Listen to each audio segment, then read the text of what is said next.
And this building is an illustration of a building reinventing itself, going from retail to an office use.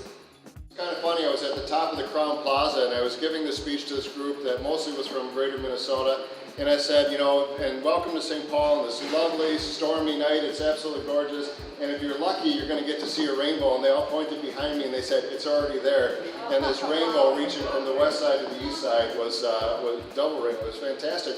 But I took that as a sign that it was kind of nature smiling on all that has happened in the city of St. Paul these last few weeks. Well, talk a little bit about my personal connection to this building. My daughter was 22 years old and just became 22 and is now a senior at St. Thomas. I bought her furniture in this building as a furniture store. St. Paul has just tremendous history. As you know, great character, great communities. My father was one of 13 a large immigrant family that was put on their feet at the neighborhood house across the river. So it's all about community spirit and the character of St. Paul. Do you realize that on a per capita basis, St. Paul has more investment going on than Minneapolis, the western suburbs?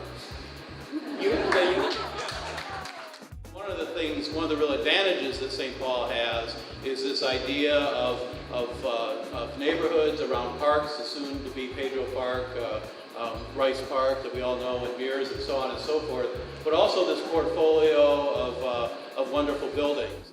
One of the things St. Paul is blessed with are great property managers and people who are very responsive to their tenants and want to make their experience very positive as they commit to downtown St. Paul too. And Pat Wolf in Commercial Real Estate Services is a shining example of what it takes to manage a great property.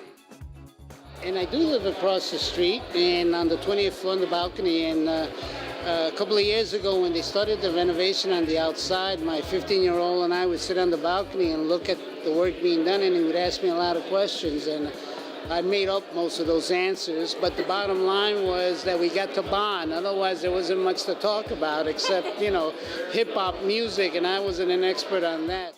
When we walked into this place, it was a place you would walk through and it's like, we could do something cool here. Yes. So it was an opportunity of doing something cool here, you know, or going into, we looked at a couple other buildings, old, tired, you know, places, and wanted something different, and this really afforded us that opportunity. So.